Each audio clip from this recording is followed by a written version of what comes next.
جو واقعہ غرانی کی تائید کرتے ہیں، یعنی کہتے ہیں نا کہ یہ واقعہ صحیح ہے، وہ اس کی تائید کیوں کرتے ہیں؟ وہ یہ کہتے ہیں کہ سورۃ الحج کی آیت نمبر 52 کا حوالہ دیتے ہیں، جس کی 2 تفسیریں وہ سامنے لاتے ہیں۔ وہ کہتے ہیں کہ تفسیر جلالیان میں نے پڑھا ہے خود، تفسیر جلالیان میں سورۃ الحج کی آیت نمبر 52 کا ترجمہ اور تفسیر جو ہے وہ میں آپ کو بتا رہا ہوں۔ ایک مجلس میں محمد صلی اللہ علیہ وسلم قریش کے سامنے سورۃ النجم کی تلاوت کر رہے تھے۔ جب وہ اس آیت پر پہنچے جس میں لات، عزا اور منات کا ذکر ہے، تو شیطان نے آپ صلی اللہ علیہ وسلم کے علم کے بغیر آپ کے منہ سے یہ الفاظ ادا کرا دیے کہ یہ اعلیٰ دیویاں ہیں اور ان کی شفاعت مقبول ہے۔ یہ سن کر قریش مکہ خوش ہو گئے۔ بعد میں جبرائیل علیہ السلام تشریف لائے اور کہا یہ الفاظ شیطان کی کارستانی ہے، تو آپ صلی اللہ علیہ وسلم اداس ہو گئے، مگر اللہ تعالیٰ نے سورۃ الحج کی ان آیات سے آپ صلی اللہ علیہ وسلم کا غم دور کر دیا۔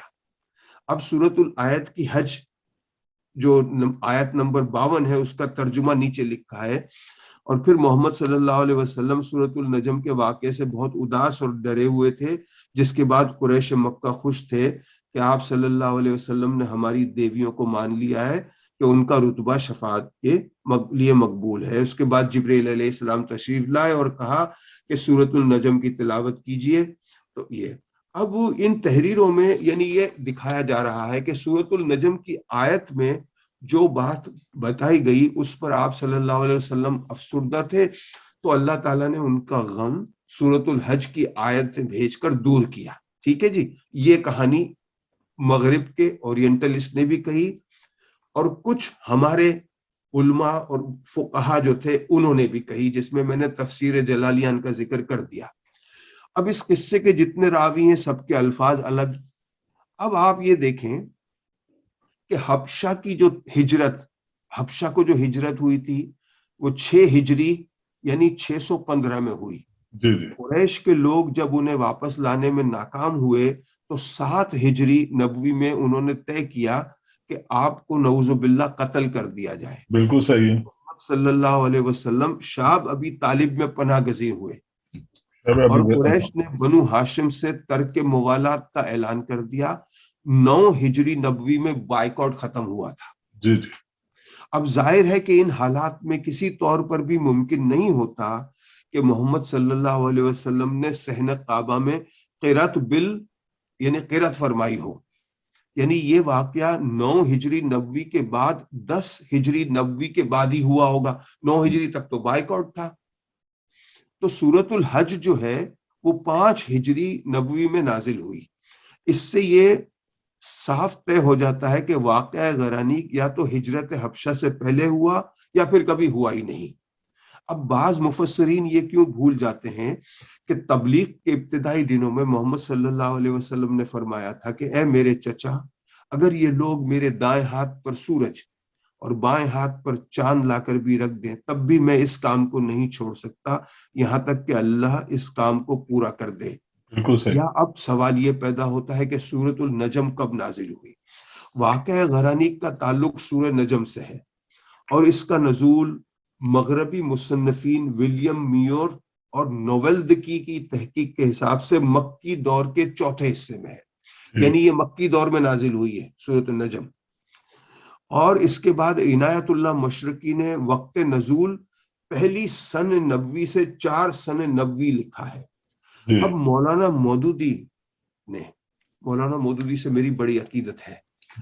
میں نے اچھرا میں جب تربیتی کیمپ لگتا تھا اسلامی جمعیت طلبہ کا، تو میں بھی ایسے ہی دل کو خوش کرنے کے لیے روحانیت کے لیے چلا جاتا تھا، اور میں نے یہ کیا تھا اچھرا میں نے ان کو دیکھا، مولانا مودودی کو، اور وہ سفید کرتا لباس، سادہ سے عام سی ٹیبل پہ قلم دوات سے لکھا کرتے تھے۔ اور پھر 1971-72 میں وہ کینیڈا آئے تھے جب میں ان کو ایک دفعہ ملا، اور وہ یوں آئے تھے کہ وہاں مسلمانوں کو بڑا پرابلم تھا جب میں وہاں تھا 71 میں، حلال گوشت کا، دکانیں کم تھیں، مسلمان کم تھے۔ تب انہوں نے کہا تھا کہ یہودی کا جو کوشر ہے وہ بھی مسلمان کھا سکتے ہیں، اس سے پہلے مجھے پتہ نہیں تھا یہ۔ تو بہرحال مولانا مودودی نے رحمۃ اللہ علیہ نے ہجرت حبشہ کی معتبر تاریخی روایتوں سے وقت نزول 5 نبوی لکھا ہے۔ ہجرت حبشہ معتبر تاریخی روایتوں کی روح سے جب 5 نبوی میں واقعہ ہوئی اور مہاجرین حبشہ کا ایک گروہ مصالحت کی غلط خبر سن کر 3 مہینے یعنی تقریباً اسی سال شوال کے مہینے میں مکے واپس آ گیا، اس سے معلوم ہوا کہ یہ واقعہ لا محالہ 5 نبوی کا ہے۔ سورہ بنی اسرائیل کی جس آیت کے متعلق بیان کیا جاتا ہے کہ وہ نبی اکرم صلی اللہ علیہ وسلم کے اس فعل پر بطور عتاب نازل ہوئی تھی، معراج کے بعد اتری ہے، اور معراج کا جو زمانہ ہے وہ 11 یا 12 نبوی کا ہے۔ اس کے معنی یہ ہوئے کہ اس جو سورۃ النجم کا جو واقعہ ہوا اس کے 5-6 سال گزرنے کے بعد اللہ تعالیٰ نے وہ آیتیں نازل کی۔ اب سوال یہ پیدا ہوتا ہے کہ یعنی عتاب جب بھی یعنی 2-2.5 سال 5 سال گزر گئے، سوال یہ ہے، کوئی بھی صاحب عقل آدمی یہ باور کر سکتا ہے کہ دیکھیں نا جی، ڈاکٹر اجمیری کے مطابق سورۃ الحج پہلی سن ہجری میں نازل ہوئی اور یہ مدنی سورت ہے۔ اب کتنی عجیب بات ہے کہ عتاب کی آیت جو ہے یا تنسیخ والی آیت اس واقعے کے فوراً بعد نہیں اتری اور کتنے سالوں کے بعد اتری۔ اب جو علماء کرام اس واقعے کی تائید میں سورۃ الحج کا حوالہ دیتے ہیں کہ وہ یعنی آیت کا مطالعہ کرتے ہیں، وہ سورۃ الجن کی آیت جو ہے 26 اور 28 کا مطالعہ نہیں کرتے، جس کا ترجمہ ہے وہ عالم الغیب ہے، اپنے غیب پر کسی کو مطلع نہیں کرتا سوائے اس رسول کے جسے اس نے غیب کا کوئی علم دینے کے لیے پسند کر لیا ہو، تو اس سے آگے اور پیچھے وہ محافظ لگا دیتا ہے تاکہ وہ جان لے کہ انہوں نے اپنے رب کے پیغامات پہنچا دیے اور وہ ان کے پورے ماحول کا احاطہ کیے ہوئے ہے اور وہ ایک ایک چیز کو اس نے گن کے رکھا ہے۔ اللہ تعالیٰ نے واضح طور پر فرما دیا ہے کہ جب رسول کوئی بھی غیب کا یا کوئی حوالہ دے گا، اللہ تعالیٰ نے اس کے پیچھے محافظ لگا دیے ہیں جو اس بات کو میک شیور کر لیتے ہیں کہ رب کا پیغام مکمل اور صحیح صورت میں پہنچے۔ اس کے بعد حضرت ابن عباس رضی اللہ عنہ سے روایت ہے کہ جب محمد صلی اللہ علیہ وسلم نے سورۃ النجم کی تلاوت کی تو آخر میں سجدہ کیا تو ان کے ساتھ تمام انسانوں، جنوں اور مشرکوں نے بھی سجدہ کیا۔ بس اتنی بات ہے، یہ نہیں ہے کہ انہوں نے لات و منات کی کوئی بات کی۔ تو اصل اس حدیث میں یہ کہاں لکھا ہے کہ حضور صلی اللہ علیہ وسلم نے دیویوں کو مان لیا؟ یہ حدیث ہے، حضرت ابن عباس رضی اللہ عنہ سے روایت ہے۔ اس حدیث میں یہ کہاں لکھا ہے کہ شیطان نے کلمات جاری کیے؟ اس حدیث میں کچھ بھی نہیں لکھا، سیدھی سی 2 لائنیں ہیں۔ اب میں آپ کو ایک بات بتاؤں صابر رضا، ابھی اس کو میں ذرا سا آگے لے کے چلوں گا، تھوڑی سی بات ہے کہ دیکھیں جب آپ آج کل یہاں انگلینڈ میں ٹیک اویز ہے نا جہاں ایشین، تو وہاں ہم کھانا لینے جاتے ہیں، چکن فرائی، چپس وغیرہ، برگر وغیرہ حلال جو ہے، اکثر انگریز بھی وہاں آتے ہیں، وہ بھی لے لیتے ہیں کھانا، چاہے حلال ہے مگر وہ لیتے ہیں، ان کو پسند ہے ایشین کھانا۔ تو کبھی کبھی کچھ ٹیک اویز ایسے ہیں جہاں ٹیلی ویژن کے اوپر کہیں یا ریڈیو پہ قرآن کی تلاوت چل رہی ہوتی ہے، بڑی ہی پیاری آواز میں، کوئی مصر کے قاری کی یا سعودی عرب کے کافی زیادہ ٹیک اوے پہ ہے نا۔ تو جو انگریز بھی ہوتے ہیں نا وہ مسلمان نہیں ہے، مگر وہ جب وہ اس کو سن رہے ہوتے ہیں نا تو آپ ان کا چہرہ دیکھنا کبھی، وہ کئی توجہ سے، بڑے غور و فکر سے، اور ان کے اوپر ایک عجیب سے ان کی چہرے پہ تبدیلی سے آگئی ہوتی ہے اسے۔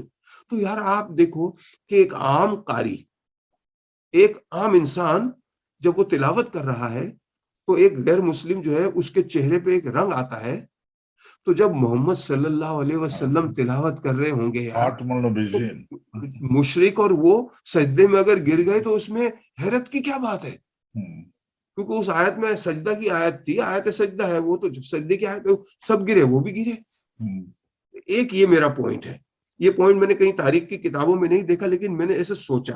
دوسری آگے بات یہ ہے کہ اس میں ایک پوائنٹ ہے جو کہ آگے آپ کو ملا ہے کہ جو ابن عباس رضی اللہ تعالیٰ عنہ کے ساتھ جو بندے کا سب سے پہلا ریفرنس ہے، ہاں وہ ان سے ملا ہے؟ نہیں، دیکھیں نا جی، جو آخری ریفرنس دیکھیں نا، مسئلہ تو وہاں سے شروع ہوتا ہے نا۔ ہاں، تو حضرت ابن عباس کی جو روایت ہے وہ صرف اتنی سی ہے کہ جب آپ نے صلی اللہ علیہ وسلم نے سورۃ النجم کی تلاوت کی تو آخر میں سجدہ کیا تو ان کے ساتھ تمام انسانوں، جنوں اور مشرکوں نے سجدہ کیا بس. اب اس کے بعد کسی اور نے ان سے سنا وہ 11-12 لوگوں میں بات بدل گئی. اب اس کے بعد دیکھیں نا بھائی سجدے میں گر پڑتے تھے نا، ان کی آواز نبی دیکھیں نا، اللہ کا کلام پڑھا جا رہا ہے اور پڑھنے والا کون ہے؟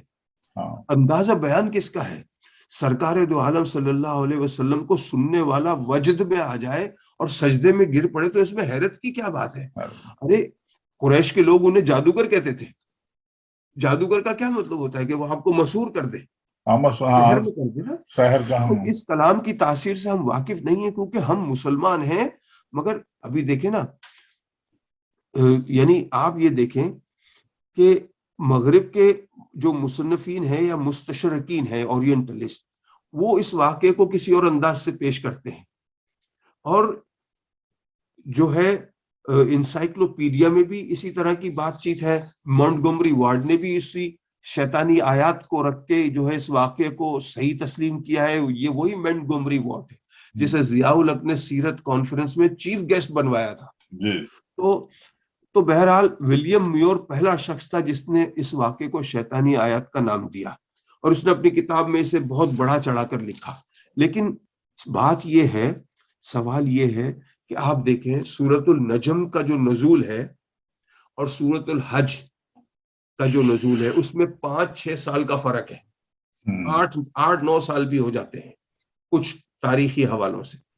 تو اگر یہ بات سورۃ النجم میں طے ہو جائے، خدا نخواستہ کہ نبی پاک صلی اللہ علیہ وسلم کی زبان سے وہ الفاظ ادا ہو گئے تھے دیویوں کے لیے جو غلط تھے، تو اللہ تعالیٰ فوراً ہی سورۃ الحج کی آیت بھیج دیتا، اسی وقت ہی آ جاتی. 8 سال کیوں انتظار کیا؟ اب یہ اگر بات ہمارے کچھ مفسرین جو ہیں انہیں سمجھ میں نہیں آئی ہے تو مجھے اس پر حیرت ہے صابر رضا. لیکن یہ واقعہ جو ہے، اس موضوع پر بہت کچھ لکھا جا چکا ہے، لکھا جا رہا ہے، مگر ہمیں یہ یاد رکھنا ہے کہ اسلام کی روح توحید ہے.